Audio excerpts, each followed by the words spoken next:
Hey friends, so today I wanted to cover some basic intro into crochet stitches. I'd like to cover creating a slip knot, making chains, working a slip stitch, working a single crochet, and working a half double crochet. I would love to cover all of that today. So to get started, you will need a crochet hook. You will also need some yarn. All right, so with your working yarn, in order to make a slip knot, because you have to start with making a slip knot, what I like to do is I make, just a point, hold the working yarn with these 3 fingers, stick your pointer finger out, and I wrap the yarn around my finger twice. I will take the back loop, bring it across the front, then take this second loop, bring it across the first loop, and drop it off of my finger. Then I will pull the yarn that is still attached to the ball, and there I have a slip knot. From here, I will insert my hook into the loop and pull my working yarn, that's my tail, excuse me, pull my working yarn to tighten my first loop and slip knot onto my hook. From here, now that we have a slip knot, we will take our working yarn and we will start to create chains. To create a chain, you will want to put your yarn over your hook.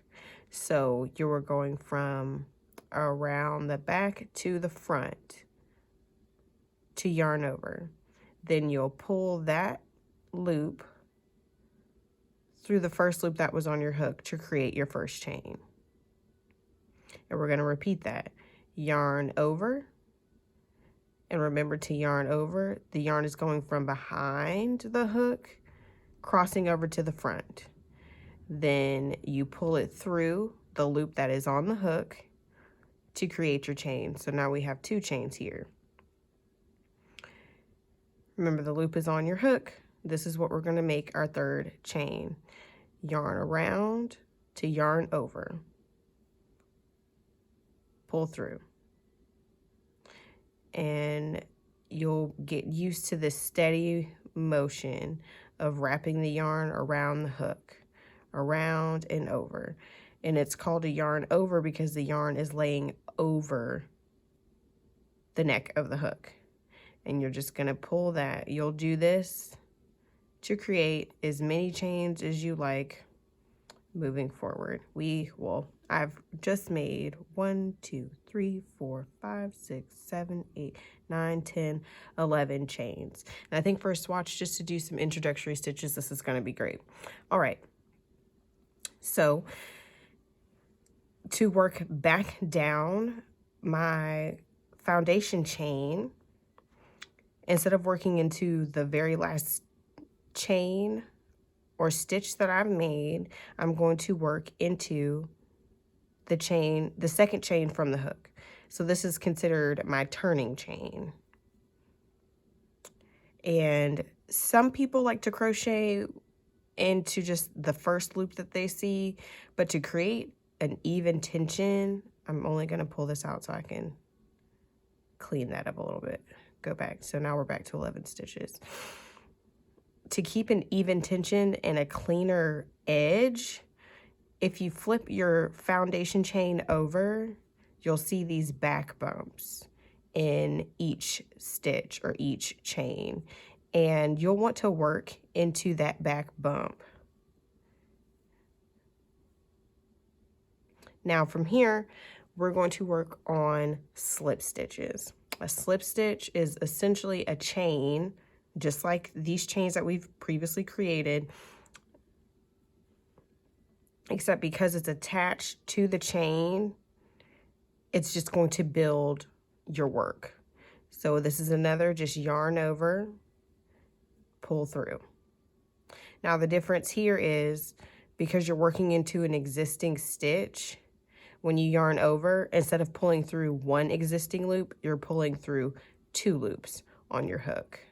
And you'll want to do your best to pull through both loops in one motion, again, just to keep your tension even.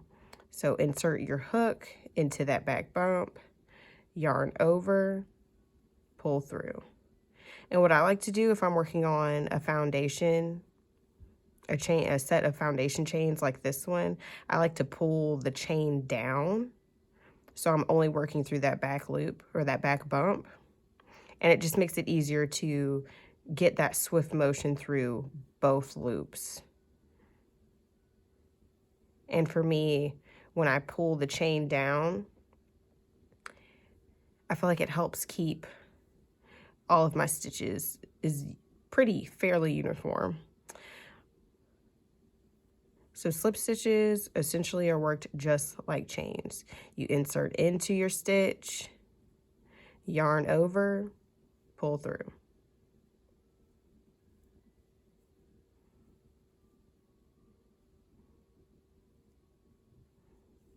Last stitch is always kind of fiddly because it's attached to your slip knot.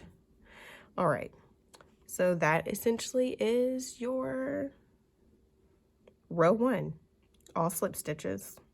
All right, so we can work back down the row, we are going to make a chain, 1, yarn over, chain, and now we can turn our work and begin working back down our row.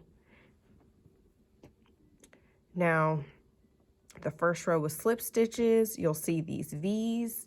The set of V's would consist of a front loop, the loop closest to you, and a back loop, the loop furthest away from you. We are going to work underneath both loops, so the entire V of each stitch back down. And now we're going to start working on single crochets. To work a single crochet, you are going to insert your hook into your stitch under both loops. You will yarn over, pull up a loop. So now you have 2 loops on your hook. You will yarn over one more time and pull through both loops. That's a single crochet. We're going to do that again into this next stitch, working into, working under the front and the back loop. You will yarn over, pull up a loop, so you have 2 loops on your hook, yarn over once more, pull through both loops. And that is again a single crochet. And we're going to continue doing single crochets down the line. Yarn over, oopsie, I pulled through both. That would have been a slip stitch if I kept the stitch. So we're going to insert the hook into the stitch, yarn over, pull through. So with a slip stitch, you insert, yarn over once, pull through twice. With a single crochet, you insert, yarn over once, yarn over twice, pull through 2. So it's an extra step. Insert, yarn over, pull through once, yarn over, pull through twice. And I'm assisting myself by pulling my hook through because slip stitches, they just don't have a lot of room because they're such a flat stitch. So if you're thinking, why is she doing so much with her nails and pulling on the yarn? It's literally just to help me get my hook through the stitches and to get the yarn where I want it to go. This yarn is a wool blend. It's a wool acrylic blend. Wool yarn likes to stick on itself. From my experience, it likes to stick and work with itself. So this just helps me guide the yarn. So whatever helps you get your hook through your yarn, do it. There's literally, you'll see people do so many different things with their hands while they're crocheting that you may think, well, nobody crochets the same. Well, you don't have to. It's however you feel most comfortable.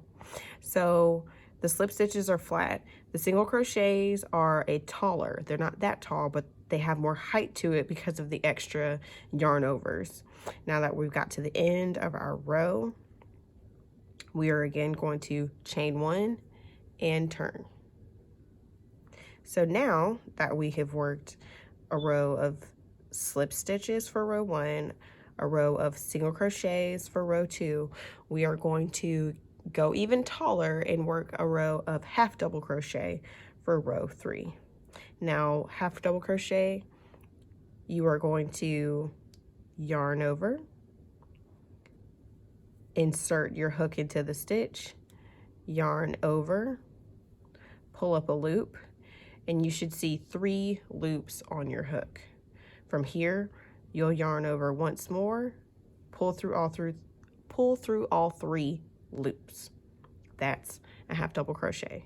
And we are going to do that down the row. Again, to start the stitch, you yarn over, then insert into your stitch.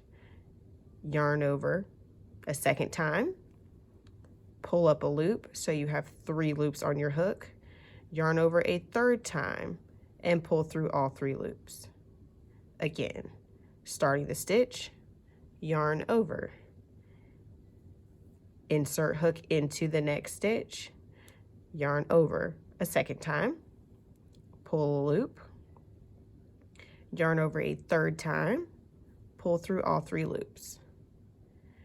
In a smooth yarn over, insert, yarn over, pull through, yarn over, pull through. And you're going to repeat that motion down your row. Yarn over, insert, yarn over, pull up a loop, yarn over, pull through 3. And you don't have to do this fast. The more comfortable you become, the faster and more smooth your motions, because your hands will already know what to do and it'll become second nature. And there you go. And I'm hoping you can start to see the difference. Like the single crochet is much shorter. The half double crochet is much taller. It's about a half a stitch taller in the half double crochet. So we went from making a slip knot right here to making a chain, a foundation chain. Then we worked slip stitches, which you can kind of see back here, but because we worked completely into them, they look like they've disappeared. Then our row 2 was all single crochet, and our row 3, half double crochet. Now you can make a project using all slip stitches, all single crochet, all half double crochet, or start to manipulate these stitches in a way where you're using all of them. I have a few beginner-friendly projects that I'll link below that utilize half double crochets and single crochets, so you can make a scarf, or you can make a pillow, or you can do whatever you want. And as long as you know how to turn your work, you can just keep working whatever stitch you choose to. And with all new skills, practice, practice, practice. The more you practice, the more your hands develop muscle memory, and you don't have to think so much about what are the necessary motions to create a stitch. Oh, fuzz. Just some fuzz in my yarn. And that was another row. My row 4, I just did another row of half double crochet.